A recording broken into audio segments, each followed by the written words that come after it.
Good evening, everyone. Today we are going to translate another video of OCD Osho, which is known by the name of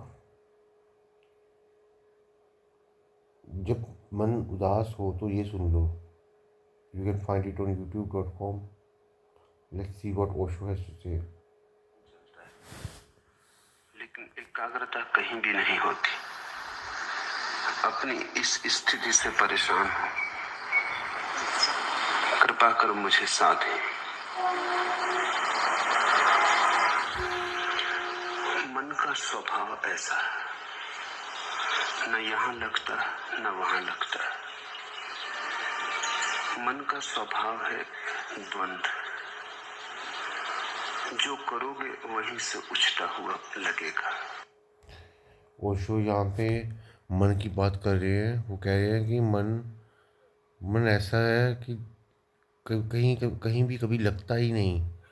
अगर हम इस चीज़ पे लगाने की कोशिश करते हैं तो कहीं और लग जाता है.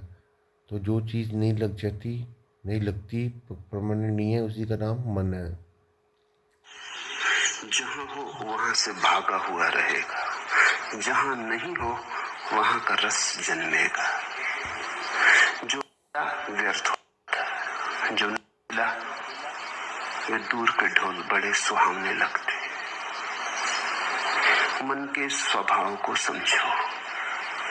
न तो ध्यान काम आता न भजन काम आता. मन देखो, जो मन है ना, उस पर कंट्रोल पाना बहुत मुश्किल है. आप भजन कर लो, आप ध्यान कर लो, लेकिन अगर आपका मन आपके कंट्रोल में नहीं है ना, then it's very very difficult. के स्वभाव को समझना काम आता. मन की ये प्रक्रिया है. पद मिल जाए तो असंतुष्ट, पद न मिले तो असंतुष्ट, पद न मिले तो पीड़ा, पद मिल जाए तो व्यर्थता का बोध. गरीब रोता अमीर नहीं, अमीर रोता कि अमीर हो गया, अब क्या करूं.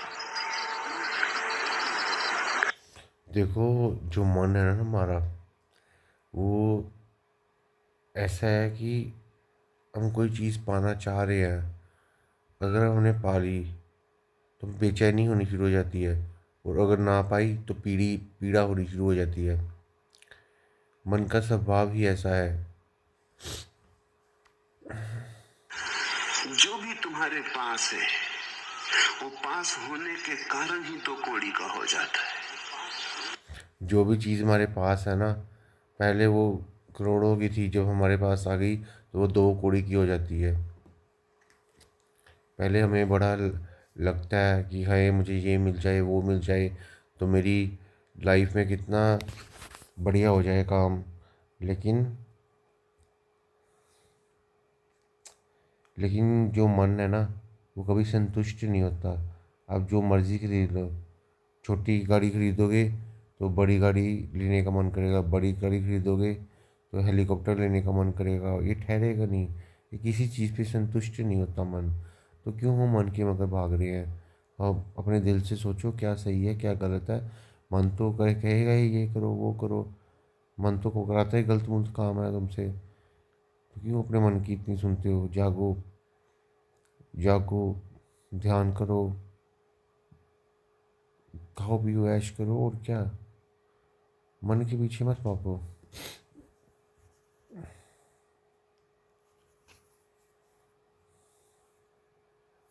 और जो तुमसे बहुत दूर है, दूर होने के कारण ही उसका बुलावा मालूम होता है.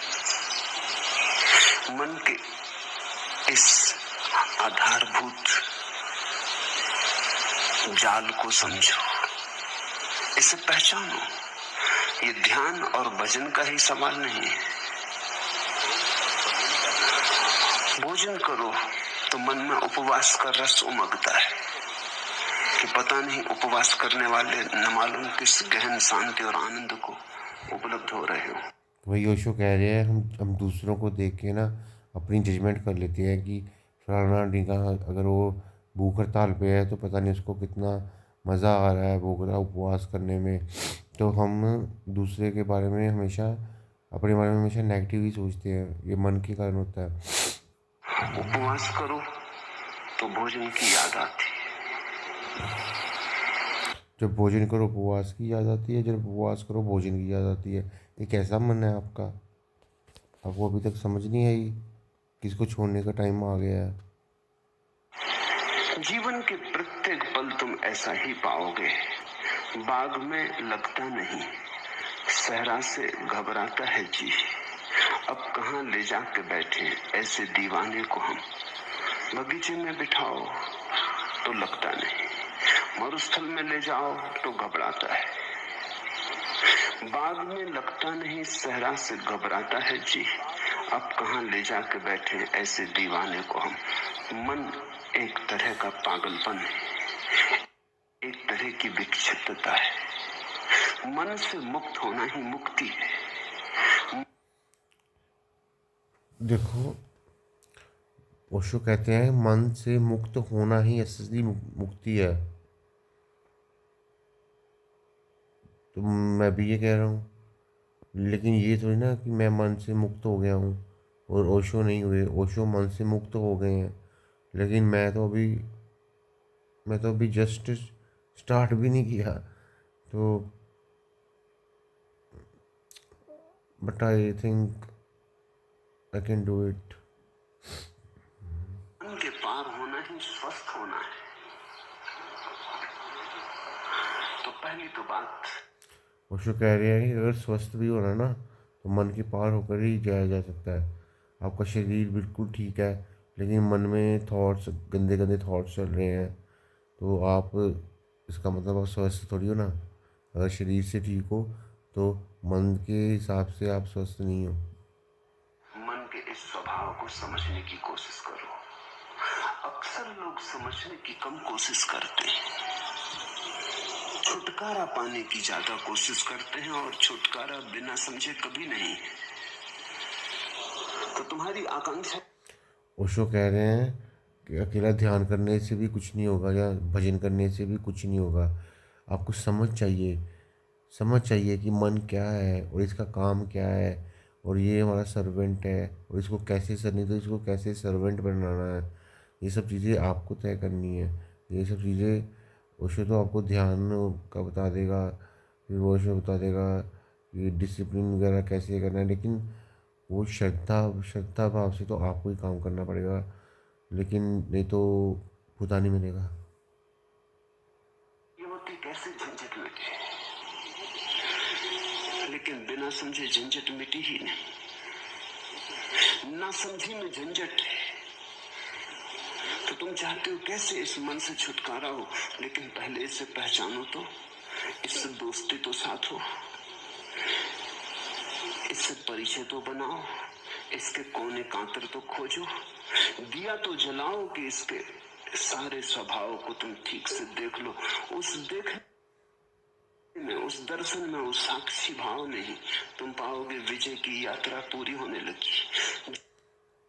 ओशो यहाँ पे कह रहे हैं कि अगर आपने अपने मन को जीतना है ना, तो कोशिश तो करो, अपना बेस्ट दो। आपको सारी विधियाँ भी बताई जाएंगी, आपको सब कुछ बताया जाएगा, लेकिन आप अपना बेस्ट करोगे तभी कुछ हो पाएगा, नहीं तो कुछ नहीं हो पाएगा। जितनी मर्जी विधियाँ पढ़ दें, जितनी मर्जी ऋग्वेद यजुर्वेद जो मर्जी पढ़ दें आपके लिए, आपका कुछ नहीं हो सकता जितनी देर तक आपने अपने मन को नहीं संभाला, अपने मन को अपने कंट्रोल में नहीं लाया। ये मन असल में आपके हाथ से निकल कब गया? जो जब जब आप जमे थे तब तो आपके पास मन नहीं था।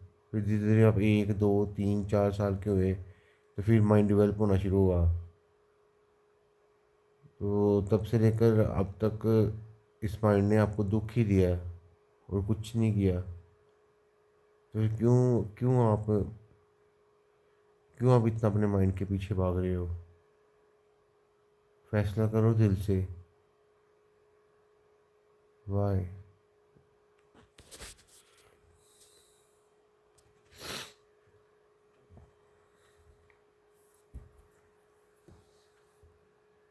जिस दिन कोई मन को पूरा समझ लेता उसी दिन मन विसर्जित हो जाता। जैसे सूरज के उगने पर उस कण तिरोहित हो जाते, ऐसे ही बोध के जगने पर मन तिरोहित हो जाता।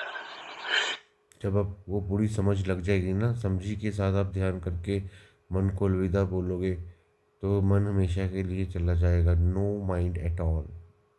जिससे दिए के जलने पर अंधेरा नहीं पाया जाता, ऐसे समझ के प्रज्ञा के दिए के जलने पर मन नहीं पाया जाता। तो मन से लड़ो मत। पहली बात, लड़ने का अर्थ ही ना समझिए। लड़के कभी कोई जीता? तुमने यही सुना है कि जो लड़े वो जीते। मैं तुमसे कहता हूं, लड़के कोई कभी जीता? समझ के जीत होती। लड़ने वाले तो ना समझे। लड़ोगे किससे? छायाओं से लड़ रहे हो। जैसे कोई अपनी छाया से लड़ने लगे, खींच ले तलवार। अच्छा, ओशो यहाँ पे कह रहे हैं कि तुम लड़के लड़के कोई भी मन से जीत नहीं सकता, तो इसलिए तुम अपने मन से लड़ना बंद करो। वो कह रहे हैं कि लड़के कोई आज तक जीता है? हमेशा जो भी बात होती है समझदारी से होती है। मन को समझो, मन को क्लियरली देखो क्या कर रहा है। कभी तुम्हें यहाँ भगा रहा है, कभी वहाँ भगा रहा है, कभी कुछ करा रहा है, लेकिन चैन की नींद नहीं दे पा रहा आपको। तो माइंड को समझो, उसके डीपेस्ट टू डीपेस्ट जाओ, माइंड के अपने थॉट्स को डीपली देखो कि ये कब क्या 1 घंटे पहले मुझे क्या कह रहा था, अब क्या कह रहा है। तो फिर समझो, इस माया जाल को समझो, और देखते देखते इस माया जाल से तुम मुक्त हो जाओगे। करने का लगे हमला, परिणाम क्या होगा? छाया कटेगी। परिणाम यही होगा, खुद ही थकेगा। और डर है कि छाया से लड़ने में कहीं अपने हाथ पैर न काट ले। क्रोध में, उबाल में पागल ना हो उठे। कहीं ऐसी घड़ी ना आ जाए कि विक्षिता में अपने को ही काट ले। अक्सर मन के साथ लड़ने वाले ऐसी ही स्थिति में पड़ जाते। मन तुम्हारा है, तुम्हारी छाया है नहीं, बस छाया जैसा है। रोशनी बढ़ाओ, थोड़े जाग के मन को समझो। ओशो यहाँ पे कह रहे हैं कि तुम्हारा मन है ना, जो छाया की तरह है। तो ओशो कह रहे हैं कि अपनी ज़िंदगी में रोशनी बढ़ाओ, और अब धीरे धीरे देखोगे कि मन विचलित हो गया, लेकिन कहने का मतलब कि मन चला गया, सिर्फ रोशनी लाने की ज़रूरत है। जब ध्यान करो, मन कहे भजन में, तो जरा जाग के देखो, एक तरफ खड़े होकर देखो कि मन क्या कह रहा है। जब भजन करो और मन कहे ध्यान लगाओ, तब जाग के देखो कि मन क्या कह रहा है। इसकी जब आप भजन कर रहे हो तो अच्छी तरह से देखो कि मन क्या कह रहा है। जो थॉट्स भजन करते वक्त जो थॉट्स आपके मन में आते हैं ना, जहाँ ध्यान करते वक्त थॉट्स आपके मन में आते हैं, उनका इलाज ये है कि अब बस वॉचफुली देखो उनको, कोई जजमेंट नहीं करनी। कि बस देखो कि ये थॉट्स मेरे दिमाग में इस वक्त ये थॉट्स हैं, तो कोई जजमेंट नहीं करनी। बुरे थॉट्स हैं, अच्छे थॉट्स हैं, जो भी थॉट्स हैं, लेकिन थॉट्स हैं, ध्यान भी करो साथ साथ में उन पे भी देखो। आपका ध्यान अभी भजन की तरफ था, अब थॉट्स की तरफ चला गया है, आप ध्यान कर रहे हो और ध्यान की बजाय अब थॉट्स की तरफ चला गया है दिमाग। तो ऐसा होगा, शुरू में होगा, लेकिन जब आप डीप डीपेस्ट मेडिटेशन में चले जाओगे तो फिर ये भी नहीं होगा। फिर अपना सुध बुध भी तुम भूल जाओगे। Believe me, it can be done. I have done it. I have done 2 years straight meditation and I've seen the results. They're amazing. Thank you everyone. So this is the first video and we'll come with the second video later on. Thank you very much.